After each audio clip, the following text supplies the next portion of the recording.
Hi, I'm Cassandra Brown, one of the many members of the DRFEWS Deglobalization Project at The Ohio State University. Right now I'm at Byers Woods in Ashland, Ohio, one of my favorite local spots. Believe it or not, when I was growing up, this was a county landfill. But today it's a great place for hiking, bird watching, and other great outdoor activities. The ways we use and manage land changes over time, sometimes quite dramatically. And the ways we use and manage land has a huge impact on the environmental and economic quality of life. In this video, we'll talk about how land use changes affect our project. Now, if you want to learn more about the DRFEWS project, you can go to our website. But for now, let's summarize the project quickly. DRFEWS is an intricate and dynamic system of models which our team has developed to examine regional sustainability over time. Central to DRFEWS are several scenarios, which vary in their strength of environmental policy and their openness to global trade. When we run the model under these different scenarios, we can see how various policy approaches reflected in our scenarios might impact the region's overall welfare in different ways. And by building in system feedback, we can look at both short-term and long-term effects as we run an updated system for subsequent years. Let's focus in on land use. For the purpose of our study, we've divided land use into 5 main categories. The urban category captures land primarily for residential and commercial activities. Cropland includes annual agronomic and specialty crops and land enrolled in conservation set-aside programs. We've made separate categories for hay and pasture, for wetland, and forest, since they vary in ecosystem services and economic value. These categories represent the largest land uses within the Great Lakes states in our study. This gives us a starting point, but the real trick, of course, is to accurately model future land uses. How do we know what will happen? Well, usually the tipping point relates to economics. Landowners weigh the cost of changing to a new land use against the potential profit to be made from that change. If the cost of changing outweighs the potential gains, the change is less likely to happen.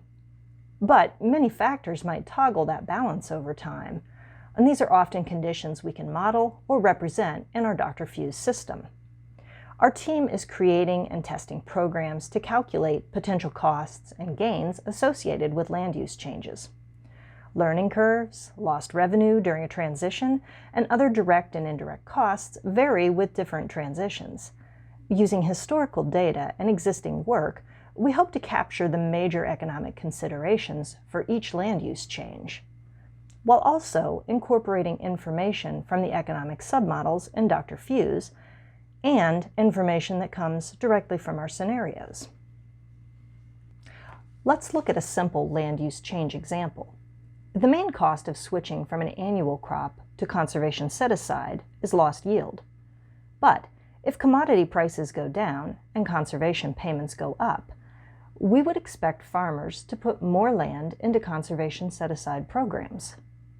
But we know that business owners, including farmers, are used to riding out fluctuating prices. So just how much are land use decisions influenced by markets? To get a better idea of how potential revenue prices impact cropping decisions, our land use team conducted a survey throughout the Great Lakes study region in 2019. We surveyed farmers and landowners who rent out farmland by presenting them with various pricing scenarios. For each set of prices, we asked how much land they would allocate each year to commodity crops, conservation set-aside, and wind turbines. We varied the amount and longevity of these price changes, and we also looked at various respondent characteristics, like where they were located or whether or not they had off-farm income. About 67% of all respondents decided to change their land use allocation in at least one scenario. For those who did change their commodity conservation land balance, a few useful significant factors stood out. Farmers were more responsive to price changes than non-farming owners, especially for commodity crops. We also found larger farms and younger respondents were more likely to change their land allocations. This data was used to create our farmer decision model. Based on average survey results and demographic data, we can now predict how changes in crop prices or conservation payments might impact local land use. For example, let's say our economic model predicts an increase in commodity prices in one of our scenarios. Historical census data for our first year shows us the baseline share of cropland acres for each county based on the distribution of farm sizes, which was one of our significant factors. We then apply our survey results to predict the changes in land use for this county based on the scenario increases plus farm size or another significant factor for that area. The predicted shares of agricultural land go into our model to predict ecosystem services as well as prices and other impacts for future years. It's a good start, but still far from perfect. Recall that our survey also asked about wind turbine land leases. Now in this case, changes in revenue had no influence on farmers or on non-operating landowners. It's a good reminder that land use decisions are not always about money. For some landowners, there are personal, social, or political influences that affect their land use decisions as well.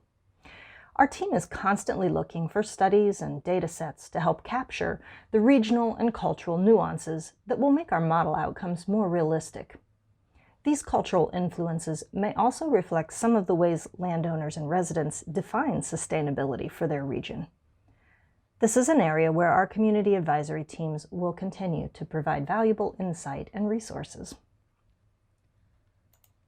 To sum up, our land use allocation submodel uses economic principles, historical data for the region, and insight to farmer decision-making to provide realistic data to our ecosystem and regional economic submodels, all helping us to assess regional sustainability.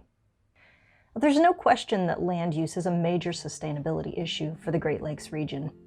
The amount of available land is limited and faces many uncertainties and pressures.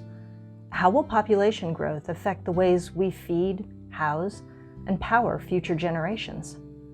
How will climate, consumer tastes, and environmental needs change our agricultural systems and practices? How will new technology influence the ways we use our land? By looking at many possibilities through our scenarios, we can prepare for future regional challenges while preserving the natural and human resources that sustain life.